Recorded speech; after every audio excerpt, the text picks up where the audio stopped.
Oh, Jack, you always come back so late. What's wrong? Bad news? Good news, Jack. Laura is ready. Ready how? She's coming back? When? Not that fast, Jack. Laura's ready to talk. But if she's ready to talk, she's getting ready to come back. You just need to find the right words. You can find the right words, right, Jack? I'm not an idiot. I didn't ask for this, Jack. It's the middle of the night, and I'm alone on an old farm, 40 minutes away from anywhere, sat on a creaky porch, and now I'm getting snapped at. I came here so you could personally promise me that you'll be able to find the right words. So let's try again. You can find the right words, right, Jack? I can find the right words, Mrs. Markham. That's good to hear. Tomorrow night at 3 o'clock at the Octopus Restaurant. You know it? Yeah, but it's closed at night. Oh, I've arranged for them to be open. Don't be late. But don't come too early either.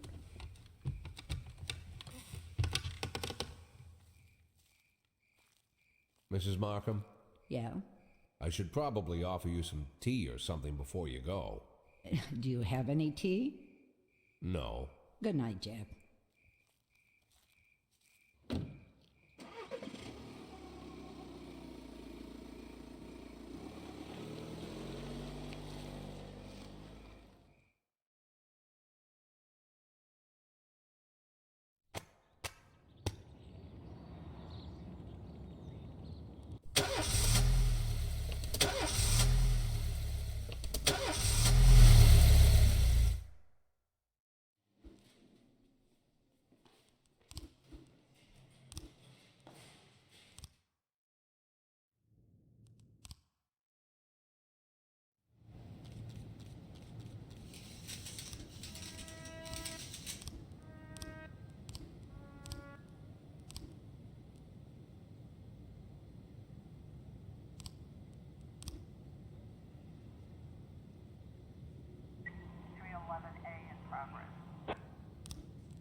Officer on scene. Looks like we have a situation here.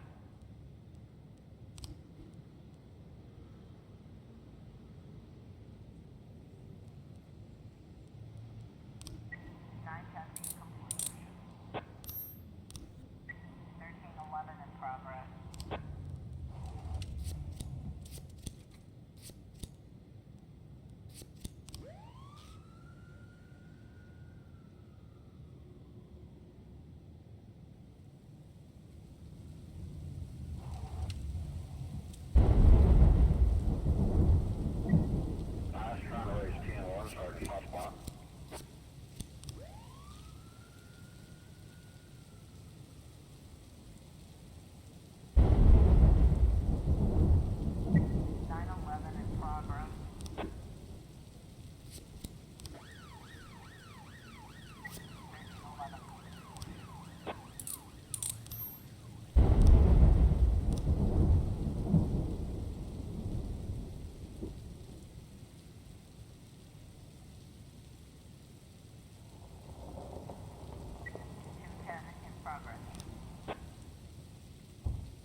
412A in progress.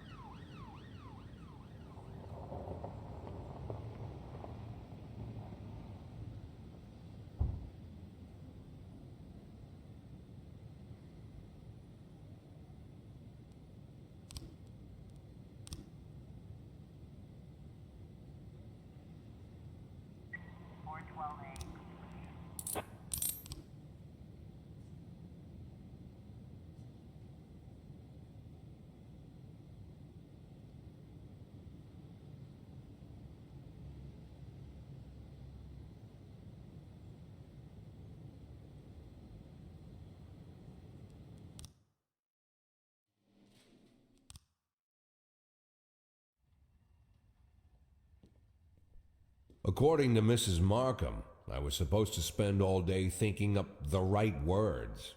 But to my surprise, I did my best work when I shut my head off. I didn't even want to think why Laura decided we'd meet at 3 o'clock in the morning, and in a restaurant we'd never gone to. I didn't know what to tell her, and something tells me she's no more ready for this meeting than I am. By nightfall, I finally stopped worrying. The right words would come when they were needed. And if they don't come at all, then so be it.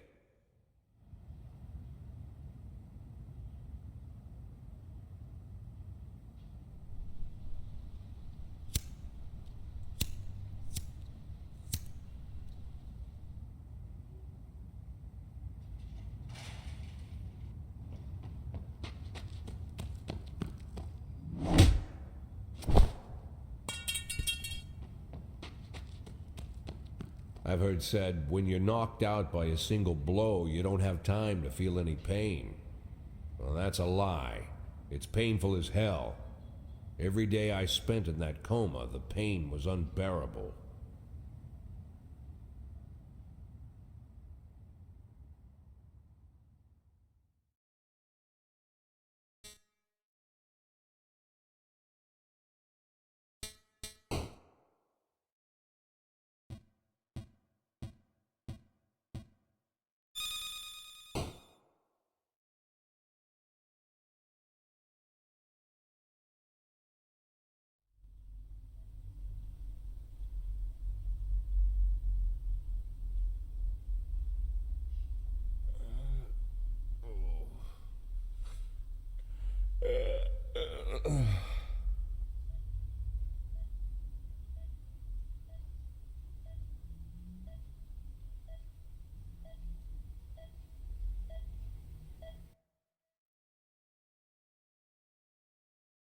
Yeah, I heard about that already.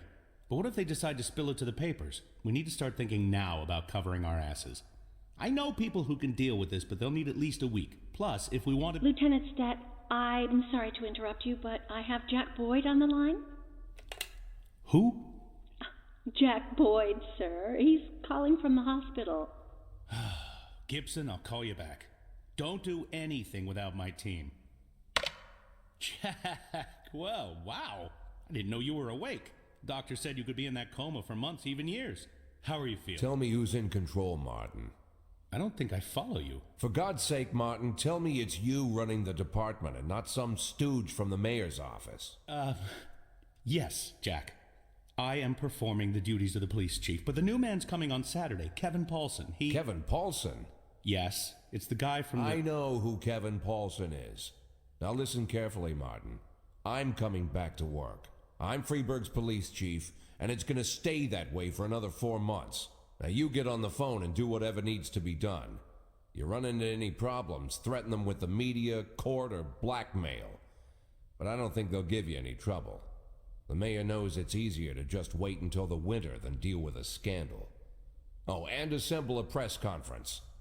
Listen, Jack, I know the truth is on your side, but you have to take into account... Martin, how long since you transferred to my department? Coming up on 5 years now. How many times in the last 5 years have you come to my birthday party? How many times have you come to the farm when I had the boys over? Never had the pleasure, but... Never. Because you couldn't care less. And I don't care for you either, Stat. It wasn't me who appointed you deputy, and you wouldn't have been my first choice. But if you do ever come over to my house, you won't miss the big hole in my backyard. Garbage pit. You know, for old rubbish. A smelly hole filled with rotten furniture and other crap. So, Stat, if I even for a moment doubt your devotion, you'll go straight into that pile of trash. Maybe you'll get to catch up with some old friends. You remember Kendrick, don't you? I'll schedule the press conference for tomorrow, all right, Jack? The day after tomorrow. Tomorrow I'm going shopping.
No, that would be too much.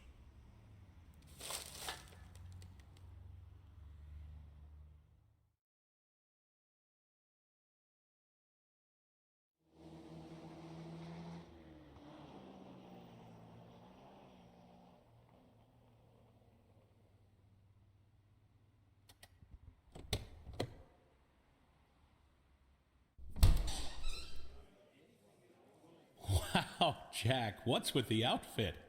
You planning on... The pit in the backyard, Martin. Always remember about the pit in the backyard. Don't talk to anyone before the press conference starts. I'll try to get you on stage quickly. Kevin Paulson is here.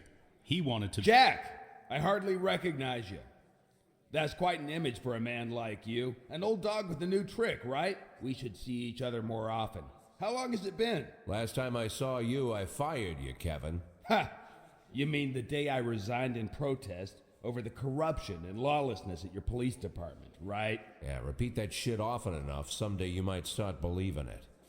You know, Jack, I'm glad that everything turned out so well. Unlike you, I've made good use of the past 7 years. My new construction company keeps getting jobs from the city, and we're doing really well. I have a new house, new hobbies, even a new wife. Maybe you've met her. Shelley Rogers. Oh, Shelley Rogers. So you really are in bed with the mayor. It's a dream come true. All my dreams have come true. Only one thing remains. To bring order to the Freeburg Police Department. You being serious, Kevin? I'm serious as ever, Jack. I'm the most serious man you know. It's not often you see the past and the future Freeburg police chiefs at the same press conference. I hope you have time to talk, Kevin. There's something we need to discuss. Jack, the reporters are waiting for you.